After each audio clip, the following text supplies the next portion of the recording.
Assalamualaikum warahmatullahi wabarakatuh. Selamat datang kembali di channel Kuliah Akuntansi. Belajar seputar akuntansi dari YouTube. Bersama saya Sabirin MAK CPA.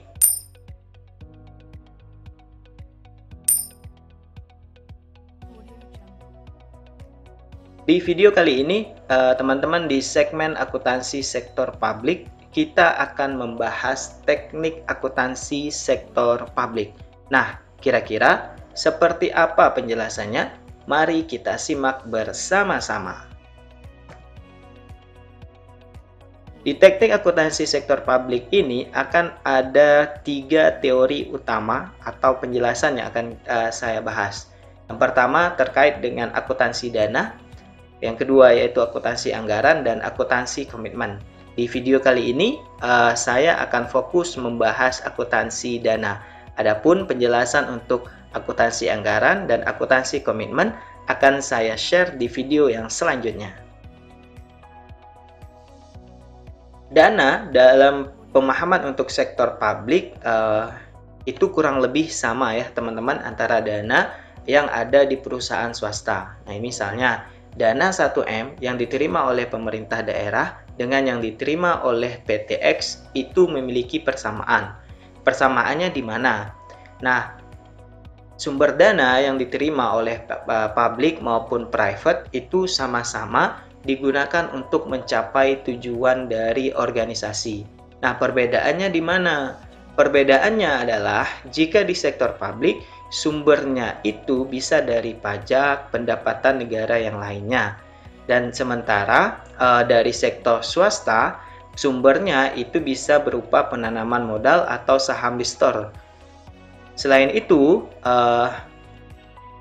sektor publik, dana yang digunakan itu untuk mencapai tujuan kemaslahatan yang luas, artinya untuk seluruh masyarakat Indonesia, baik yang sifatnya pusat maupun daerah. Sementara sektor private atau sektor swasta itu untuk mencapai beberapa segelintir orang saja, misalnya para pemegang saham maupun para stakeholder atau pihak-pihak yang berkepentingan. Nah, teman-teman, sumber daya keuangan untuk organisasi nirlaba maupun untuk institusi pemerintah ini mempunyai keterbatasan penggunaan. Keterbatasan penggunaan ini maksudnya adalah karena setiap mata anggaran itu sudah ada sumber pendapatan dan tujuan-tujuan pengeluarannya. Jadi, hanya boleh digunakan untuk tujuan-tujuan yang sudah disepakati atau pada aktivitas-aktivitas yang disepakati. Misalnya pada aktivitas A, dana untuk aktivitas A hanya boleh digunakan untuk aktivitas A, tidak boleh untuk tiba-tiba digunakan untuk aktivitas B.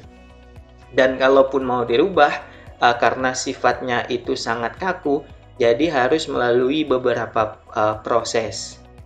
Sementara dana-dana tadi yang digunakan, penggunaannya juga dibatasi ya teman-teman, hanya untuk tujuan maupun untuk aktivitas yang terkadang adalah syarat dari pihak eksternal.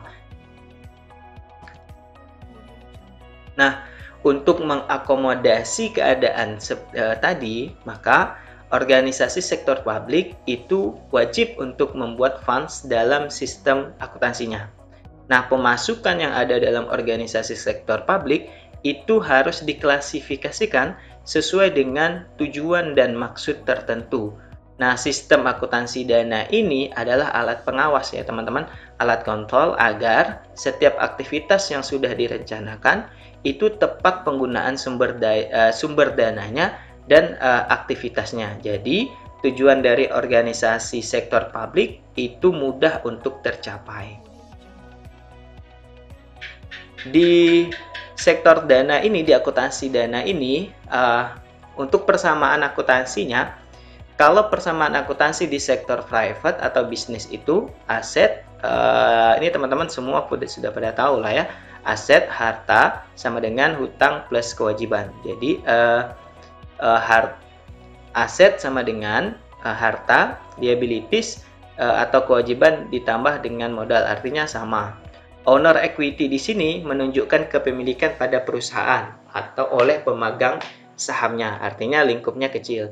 Sementara persamaan akuntansi di sektor publik ini, aset sama dengan kewajiban plus funds balance, nah atau saldo dana, atau net aset atau aset bersih. Nah, maka di saldo dana ini tidak menunjukkan kepemilikan siapapun. Artinya walaupun kita diwakili oleh pemerintah pusat, misalnya diwakili oleh presiden, maka funds balance ini bukan kepemilikan dari presiden. Kalaupun misalnya di sektor di Pemprov provinsi misalnya, maka funds balance ini bukanlah kepemilikan si gubernur maupun bukan kepemilikan dari seorang bupati. Nah, adapun jenis-jenis dana yang ada di sektor publik ini teman-teman ada dua. Ada expendable atau governmental funds. Nah, ini dana yang berasal dari pajak, bea cukai, dan sumber lain untuk membiayai aktivitas yang bersifat non-bisnis. Ingat, ke aktivitasnya non-bisnis, artinya lebih ke servis maupun pelayanan. Nah, dana yang dikeluarkan ini tidak memiliki kepastian akan dirembes atau dibayar oleh pengguna output dari aktivitas. Jadi, tidak ada kewajiban untuk mengembalikan uangnya. Nah, contohnya penanggulangan bencana alam. Ada juga yang kedua adalah non-expendable atau pro-variety funds. Nah, ini dana yang berasal dan dipergunakan untuk aktivitas-aktivitas yang bersifat bisnis. Misalnya untuk BUMN, untuk BUMD. Nah, dana ini disebut juga revolving funds karena peran pemerintah hanya pada kontribusi dana awal. Kemudian diharapkan dana tersebut akan berputar melalui pembayaran-pembayaran atau customer charge. Misalnya ini penyediaan air bersih, PDAM, kemudian PLN. Nah, itu kan sifat dananya adalah bersifat bisnis karena kita sebagai pengguna atau sebagai nasabah berkewajiban untuk membayar PLN dan membayar PDAM. Nah, demikian teman-teman penjelasan saya seputar akuntansi dana. Mudah-mudahan menjawab dari keingintahuan teman-teman. Sampai bertemu di video-video saya selanjutnya. Jangan lupa like, komen, dan subscribe, serta share agar yang lain bisa tahu. Terima kasih banyak.